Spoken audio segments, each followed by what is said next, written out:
interrupt this program to bring you Courage, the Cowardly Dog Month. Whole month of Courage, the Cowardly Dog. First appearing in 1996, it was picked up by Cartoon Network, who work in the middle of Burbank, and directed by cartoonist John Dilworth. Though many years have passed since the original air date, it's now time for Zack to celebrate this great show. Well, old sport, what do you think? Neat. Hey guys, Zack here, and welcome back to Courage Month. So, today's episodes are actually going to be Family Matters and 1,000 Years of Courage. Both of which are interesting for different reasons. And we're gonna just get started with the first review. So, without further ado, let's get into it.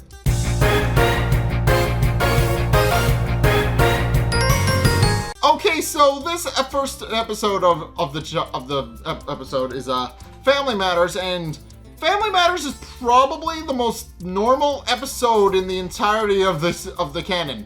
As weird as that sounds, it is very mundane and down to earth, which is surprising considering this series frequently shows aliens, supernatural threats, and a whole bunch of other things. This one is just the most normal of the bunch, and it is kind of jarring a little bit. But in any case, it starts off with Courage actually hearing somebody rummaging in the kitchen in the middle of the night, and it wakes him up.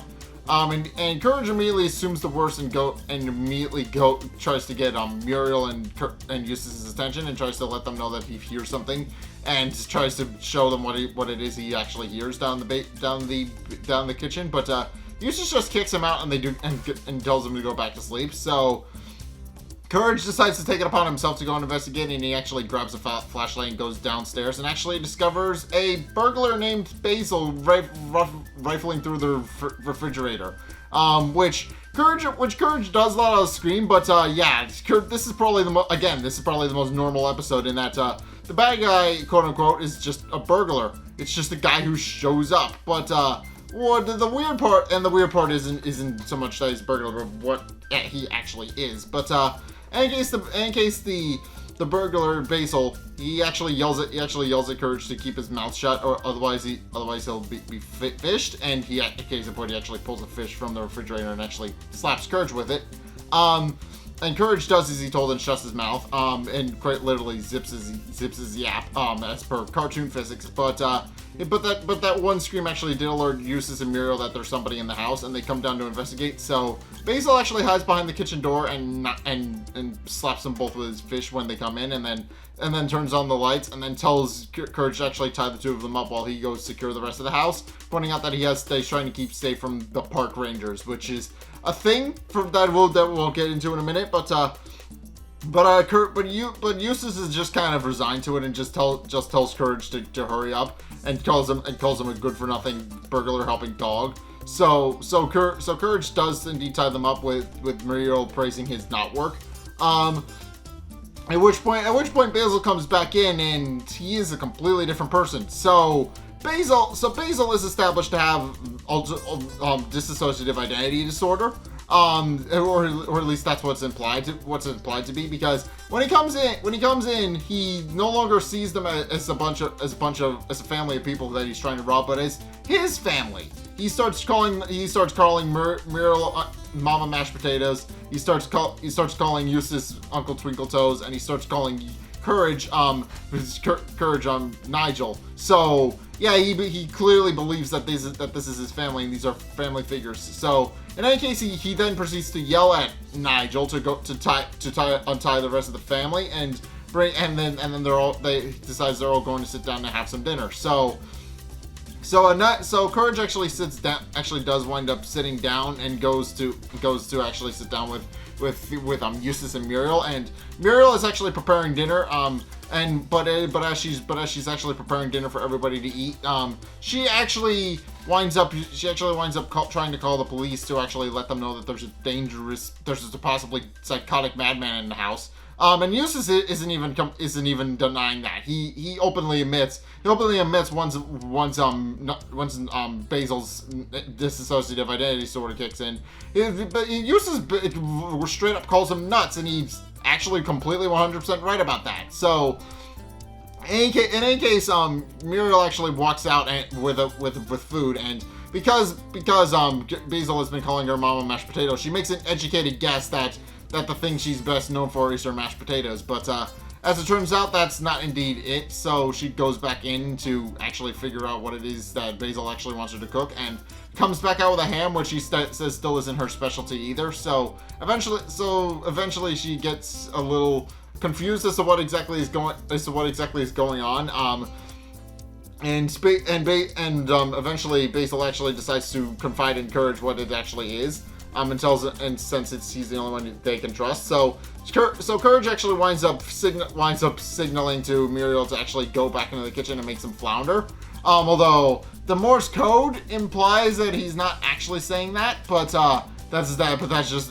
nobody's going to know Morse code if you're watching the episode, so it's probably fine. But in any case, as Muriel goes back in and finally figures out what it is Basil wants, he winds up bringing it out.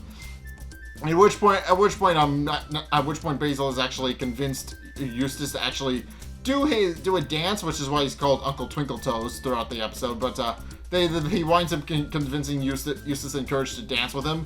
At which point they come out, and Basil actually asks Muriel if she put the secret ingredient in. And Muriel doesn't have any idea what Basil's talking about, first and foremost, so she just kind of pretends that she did put the secret ingredient in, at which point Basil actually pulls out the skeleton of the fish and exclaims that they're plans for a heist, which Muriel finally realizes and Muriel at this point finally realizes that Eustace was completely 100% right, and he is indeed completely insane. At which point they hear police sirens outside, and Basil realizes, and Basil swaps back to his rough, dangerous persona, where he's the conniving burglar. So he yells at Courage for tying up Eustace and Muriel, even though it was entirely Basil's fault, and he doesn't remember any of that. So Courage actually goes to go distract the cops while Basil actually ties up Eustace and Muriel again. At which point Courage meets the front door, and they do explain and the park rangers do indeed explain that the man is highly confused and extremely dangerous, and ask Courage if they've actually seen him. And Courage isn't very subtle about the fact that Basil is in the house. He very much, not only does he try to signal to the cops that Basil is indeed in the house, but he even writes out signs that says Basil is in the house, and pointing inside the house, and tells them that Basil is in the house. Despite all of that, they conclude that Basil is not in the house and decide to keep looking. And they leave. At which point, Courage is a little disappointed that the law enforcement is, well, idiots. So he goes back into the house, only to discover that Basil has actually switched back to his family man persona, and is actually complaining about how Nigel was supposed to go out to get some things for them, but it was too busy tying up Muriel and Eustace to actually go and do the thing. So Courage winds up untying them, at which point Basil decides that they actually do need to come together as a family, otherwise, because he feels like they're very dysfunctional, as it were. So he decides that they're actually going to pull a heist together. So he takes them all to Mount Rushmore, where Basil actually reveals that he's actually stolen 3 of the 4 heads. He's stolen everybody except Lincoln. And he's currently in the process of stealing Lincoln, which Muriel remarks is fun. Eustace and Courage are less than enthusiastic about the idea, but as they're actually stealing it, Basil decides that they need to actually lighten up the mood a little bit, and he asks Nigel if he could tell Uncle Twinkletoes to do his dance again, which obviously Eustace decided that was a one and done thing, and just doesn't want to do it again. So he decides, no, I'm not doing that. At which point the park rangers actually show up and corner Basil at the monument. And Courage takes this opportunity to get his familial unit as far away from Basil as possible. So, at which point Basil realizes that he's been cornered, and realizing he has no other place to go, he actually climbs up Mount Rushmore Lincoln's face, and actually climbs inside the nose. Muriel actually realizes that while the guy isn't completely insane, she decides that all you ever really wanted was a family, and can't really turn her back on somebody who is in need, even if all they wanted was a family. So so she tries to convince Eustace to do something, and Eustace outright refuses. So she sends Courage to actually go and deal with it, and Courage is a little reluctant to do it at first, but decides he doesn't want to disappoint Muriel. So he actually climbs inside Lincoln's ear, and Lincoln's ear is apparently full of earwax, so he cleans it first. At which point he climbs through the monument and actually goes to where Basil has actually been cornered by the park rangers, who are currently trying to pull him out with a giant foam finger on a stick. And eventually, Courage does wind up at the nose cavity where he's being pulled, where Basil is trying to be pulled down by the cops. And though Courage does struggle a little bit to reach him, he does eventually succeed in pulling Basil to safety. And the cops eventually give up when they realize he's not in there, and they leave. At which point Basil is happy to be reunited with his quote-unquote family. So he decides that he's happy that his family will stick up for them even in the face of certain danger, and decides that they should actually pull more heists. But this is where Muriel actually puts her foot down and explains how if they're going to be a family, they have to actually turn over a new leaf. And that everybody else, and when Basil actually asks for more support, he actually points out that wonders if everybody's in agreement on this. Courage nods at him and says that he is, and Eustace is apparently too busy dealing with a rabbit squirrel to care. So yeah, he gets attacked by a squirrel for no apparent reason. So eventually Basil decides that if that is indeed the last of the heists that he's going to be pulling, then he might as well do what Nigel always told him to do, which is to become a professional eel masseuse, which is apparently a thing in the universe of Courage the Cowardly Dog. But yeah, from this point onward, Basil decides to give up his life of crime and starts giving eels massages. And then he sends a letter to his family telling him that he's doing well and that he's doing really good at his new job and that he's happy with the line of work, even if he does get electrocuted a little bit because he's giving massages to electric eels. Obviously, that's painful. And Muriel is just happy that her newfound surrogate son is actually doing well for himself. But wonders out loud what he actually did with the rest of Mount Rushmore, and concludes that they'll probably never know, unaware that they're actually sitting on top of the remains of Mount Rushmore, which Basil apparently stashed under the house without any of them noticing. So yeah, again, this episode is very, the cartoon physics aside, this episode is actually surprisingly down to earth, because up until now, because usually everything before and after has been supernatural threats and alien creatures and stuff like that. But this is just surprisingly down to earth. There is no supernatural element with this story. It's just a dude with dissociative identity disorder, and he's the main antagonist, if you want to call him that. So yeah, that's how this episode ends. This episode is just one of the most normal episodes of Courage the Cowardly Dog, because the guy in it that's introduced in the story and is kind of the driving plot of the episode. He's not actually a supernatural creature in the slightest. He just has a mental disorder. That is it. The bad guy is a burglar with a mental disorder. That's all this episode is. There is nothing supernatural in it whatsoever. There is the occasional cartoon weirdness because it's a cartoon made for kids, but other than that, there's nothing really weird or supernatural in there, and I kind of like that. It's a little bit jarring considering that's what the series is known for. There's unusual. There are definitely some unusual moments where the threat isn't supernatural, but they're still very creepy. There is no creepy or supernatural thing in here. It's literally just a dude with a mental disorder. That's it. But in any case, that's my review of this episode. Onward to the next one.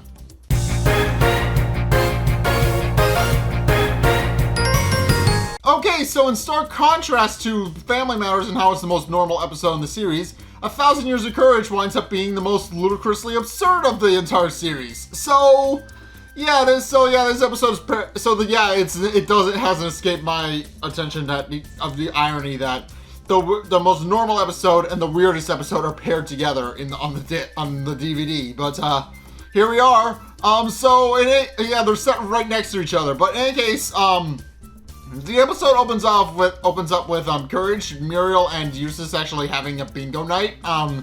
And Eustace actually isn't calling out actual bingo numbers. He's actually, in fact, according to the wiki, he's actually calling out TV programming advisory things. I don't know the actual name for those, but he's calling out various TV call letters to TV ratings instead of actual bingo numbers, which I think is really funny. But in any case, as they're actually playing through their bingo night, the Earth is suddenly hit by a meteor and is sent spinning. At which point it then proceeds to flash forward 1,000 years into the future, and Muriel, Eustace, and Courage are just recovering in the bathroom, trying to just clear up their lungs and just get all the vomit out of their system because they just got spun around a whole bunch. So. In any case, they then proceed to wonder if the world has indeed ended and if anything bad has happened to them. So they start investigating the possibility of whether or not they can find the news and find out the world has ended. But not only does Eustace report that he can't find the news, but he can't find anything. The TV is completely dead. And he also points out that that's probably worse since not having TV is probably worse than not being able to find the news channel. So Muriel then wonders if their antenna is actually broken or bent. And asks Eustace to go out and fix it. So Eustace goes to open the front door, much to his chagrin, and discovers that there's actually a big wall of dirt outside, and he actually gets covered in dirt when he goes to open the front door. At which point Muriel simply concludes that it must have been some sort of sandstorm or something in the middle of the night. So they ask Courage to actually go up and dig a way out and see if they can actually find out what exactly is going on. And he does. He actually digs his way up to the surface, which is filled with monuments and planes and a whole bunch of other things. And he eventually winds up on the surface of all the dirt and discovers that it's actually quite peaceful up topside. And Courage is a little confused, but then he spies a banana on the ground and picks it up and with the intention of eating it, only to discover that the banana is not only sentient but also a baby. And then its mom comes along to yell at him and to put it down, which he eventually does, and then he flees back into his hole because he's completely confused and a little bit scared. So he then proceeds to tell Muriel and Eustace exactly what happened while he was up there. The whole sequence actually happens off screen because all we see is the hole, and then Muriel poke her head back up out of it. At which point they're actually surrounded by more banana people who have since and the banana woman has since called the cops. And they're trying to arrest Courage for trying to eat her baby. So they then proceed to flee and go back and wind up running into the city, where they actually hide behind a dumpster and are able to actually get away from the cops and everybody else who's trying to chase them. At which point Muriel actually wonders what exactly has happened. So Courage, realizing spying a newspaper in the dumpster, actually pulls it out and then screams when he notices the date. So, and while Eustace doesn't initially notice it, pointing out that he just notices Luco's prices for everything. Eventually Muriel does point him in the correct direction, which is that the date is set 1,000 years in the future. It's actually set in 3001, which is 3,000 years from when the series was actually set. So, when the series is originally set in the 2000s, I've established this, but yeah, they're kind of freaking out about how they're now 1,000 years in the future, and also realize that they're not going to be able to, that they need to figure out a way to get home, but realize they stick out like the source of thumbs, and since Courage is obviously a wanted criminal now because he tried to eat a baby, which to be fair was a complete accident, but still, he tried to eat a baby even if he didn't know what he was doing. They're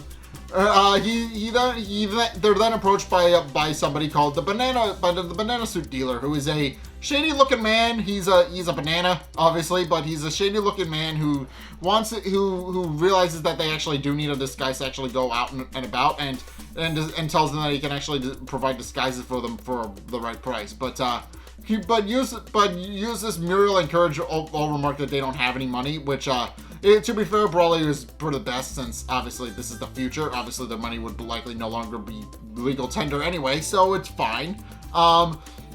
At which point, the banana suit dealer actually asks them if they have anything to trade. So Courage actually rifles through his pockets because, as it turns out, he does have a couple of things to trade. He actually pulls out a whale, he pulls out an accordion, and he pulls out an anchor. The banana suit dealer actually scoops up the whale and accordion, but Courage will not budge on the anchor since he wants to keep the anchor. So the banana suit dealer realizes Courage strikes a hard bargain and isn't actually going to give up the anchor. So he decides to just give all three of them the banana suits that they need. And with that, they proceed to go on their merry way and actually try to figure out where they can actually go to get home. At which point they notice they're actually swept up in by a crowd of bananas who are actually gathering to go see their leader, who Muriel actually calls in a rather punny name, the Top Banana. So, and the Top Banana, he then calls on all of his right brothers, and tells them that the time for ascension has arrived, and that if they seek the truth and answers that they seek, that they should come to Banana Hala. At which point everybody cheers, and Muriel realizes that they can actually go to Banana Hala to actually get some of the answers that they actually, need to actually figure out how to get home. So they decide to follow the entire bunch of bananas to Banana Hala, where they actually kind of wait in line a little bit and wait to actually be admitted into the front door so that they can actually go and visit with whoever's in charge, so that they can actually figure out what they actually need to do to actually get home. But Courage can't wait that long and actually winds up having to pee. So the Top Banana actually points him in the direction of the bathroom.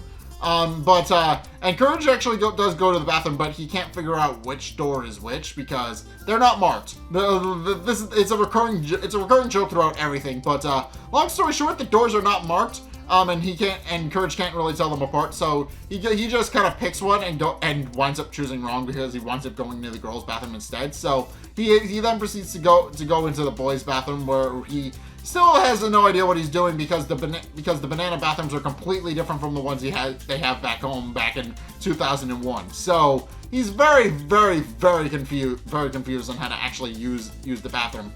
He doesn't know how to use any of the things. It's just there's a hole in the ground, there's a flushy plunger thing, and that is it. There's no explanation, and the stalls are no different either because he can't really tell how the stalls work either. But as he's in the bathroom trying to figure out how to actually, go, the banana suit dealer actually reappears and tells Courage that they did strike a deal earlier, but he really wanted that anchor. So he actually swipes the anchor so he actually picks Courage up and actually dumps the anchor out of his pocket and swipes it. But then decides that Courage actually knows too much and that he's a witness, so he decides to throw Courage down the drain.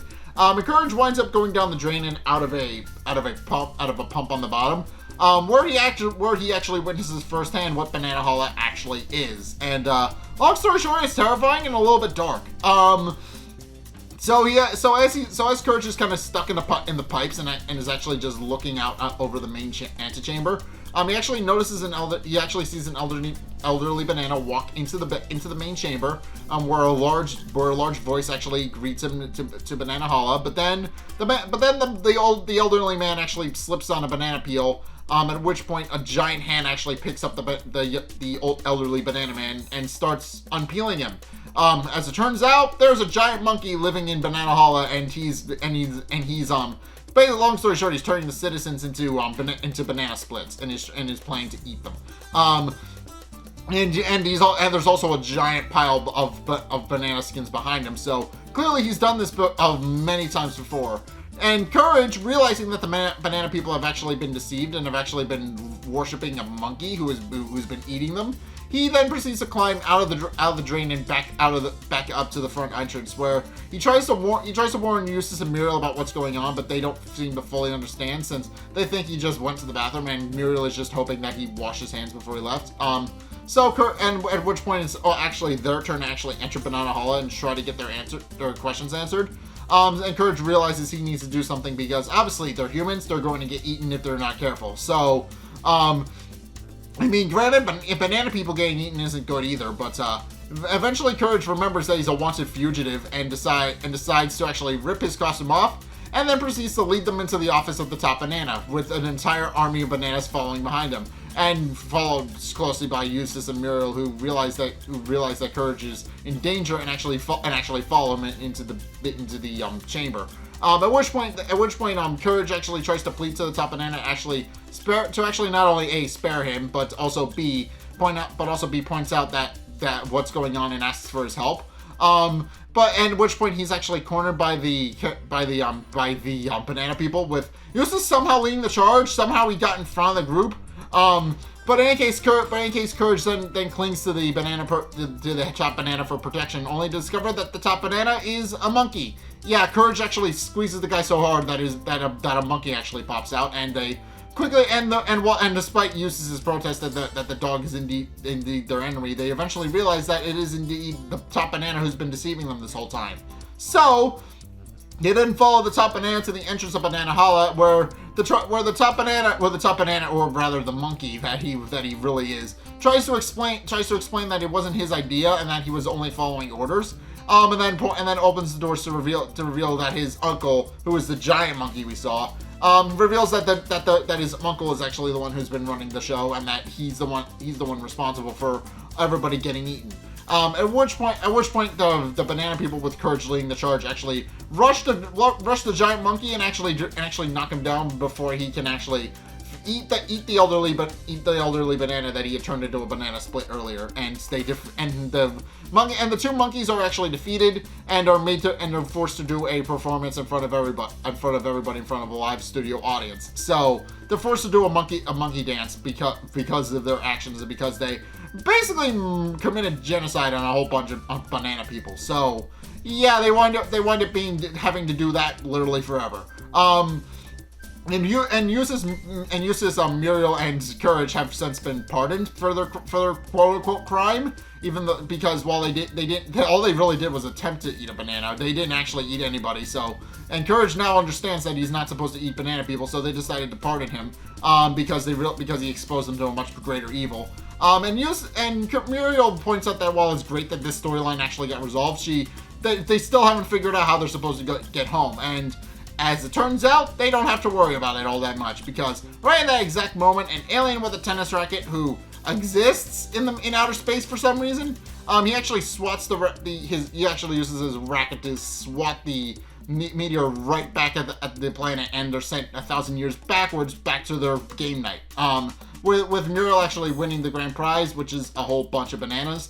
And everybody decides to actually dig in, but Courage then opens one of the bananas, discovers the banana's suit dealer's face in one of them, who tells him that he wants to show Courage something, and Courage freaks out. And then the episode ends by serenading us with the banana people's national anthem. So yeah, again, this episode is weird. So let's just break it. I don't even know where to begin with this. So apparently, according to the Courage the Cowardly Dog, a thousand-ish years from now, we're actually going to be living in a society of banana people.